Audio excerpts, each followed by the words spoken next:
Assalamualaikum warahmatullahi wabarakatuh, salam sejahtera. Pada kesempatan ini, saya akan mempresentasikan hasil program penelitian Kemendikbudristekdikti skema penelitian tesis magister tahun 2024 yang berjudul pengembangan pengkajian NIHSS SDKI dalam penegakan diagnosis keperawatan pada pasien stroke di ruang saraf rumah sakit di Kota Pontianak. Tim peneliti dalam penelitian ini terdiri dari ketua peneliti yaitu Bapak Haryanto SK Ners MSN PhD, kemudian anggota peneliti terdiri dari Bapak Supriyadi SKP HMAS PhD, dan Erlis Eka Fitriana. Penelitian ini dilatar belakangi oleh stroke sebagai penyebab utama kematian dan kecacatan global. Di Kalimantan Barat, prevalensi stroke mencapai 5,8% untuk kasus terdiagnosis dan 9,8% untuk kasus tanpa gejala, menunjukkan tantangan besar dalam pengkajian dan penanganan pada pasien stroke. National Institute Health Stroke Scale adalah alat yang valid dan sederhana untuk menilai defisit neurologi stroke, sedangkan Canadian Neurology Scale lebih cepat dan mudah digunakan. Standar diagnosis keperawatan Indonesia memiliki 148 diagnosis keperawatan yang relevan secara budaya di Indonesia, sehingga tujuan penelitian ini ingin mengembangkan pengkajian berbasis NIHSS dan CNS yang disesuaikan dengan SDKI untuk mendukung diagnosis keperawatan yang tepat dan mengevaluasi efektivitasnya pada pasien stroke di Kota Pontianak. Kebaruan dari penelitian ini terletak pada pengembangan instrumen pengkajian yang memadukan NIHSS dan CNS dengan standar diagnosis keperawatan Indonesia yang relevan dengan kebudayaan masyarakat Indonesia. Penelitian ini dimulai pada tahun 2012 sampai 2023 fokus pada evaluasi efektivitas metode pengkajian stroke NIHSS, ESS, dan GCS, pengetahuan perawat tentang NIHSS, serta pengaruhnya terhadap diagnosis dan length of stay pada pasien stroke. Pada 2024, penelitian akan mengembangkan pedoman pengkajian berbasis NIS SDKI dan CNS SDKI. Pada 2025, penelitian akan memvalidasi efektivitas metode tersebut dan menghasilkan pedoman terintegrasi untuk praktik perawatan saraf di Indonesia. Berikut ini kami lampirkan surat izin penelitian dan surat kaji etik penelitian. Alur penelitian dimulai dengan penyaringan 417 pasien yang memenuhi kriteria.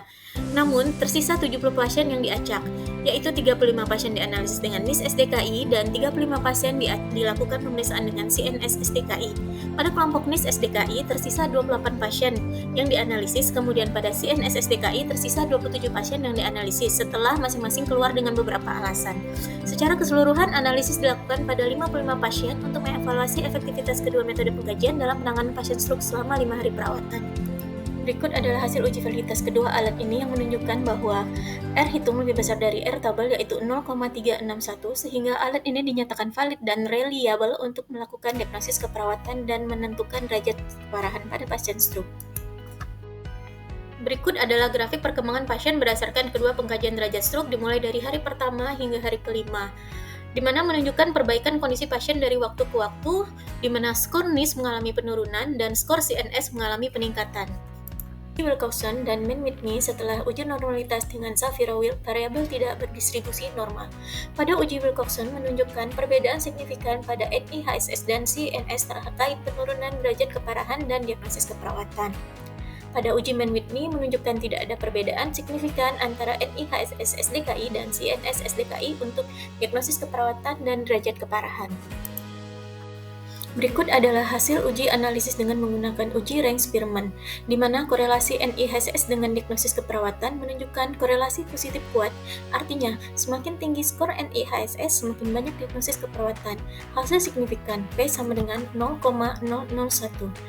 Dan korelasi CNS dengan diagnosis keperawatan menunjukkan korelasi negatif kuat, yang artinya semakin tinggi skor CNS, semakin sedikit diagnosis keperawatan.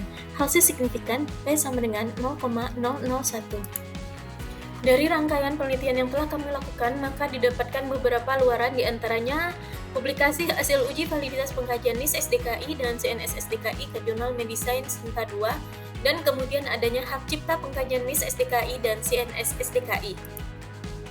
Sebagai penutup, penelitian ini membuktikan bahwa NIS SDKI dan CNS SDKI adalah alat penilaian yang valid dan reliable. Kami mengucapkan terima kasih kepada Kemendikbudristekdikti atas hibah pendanaan yang mendukung pelaksanaannya penelitian ini. Semoga hasil penelitian ini bermanfaat untuk pengembangan ilmu keperawatan dan peningkatan pelayanan kesehatan di Indonesia. Terima kasih. Wassalamualaikum warahmatullahi wabarakatuh. Salam sejahtera.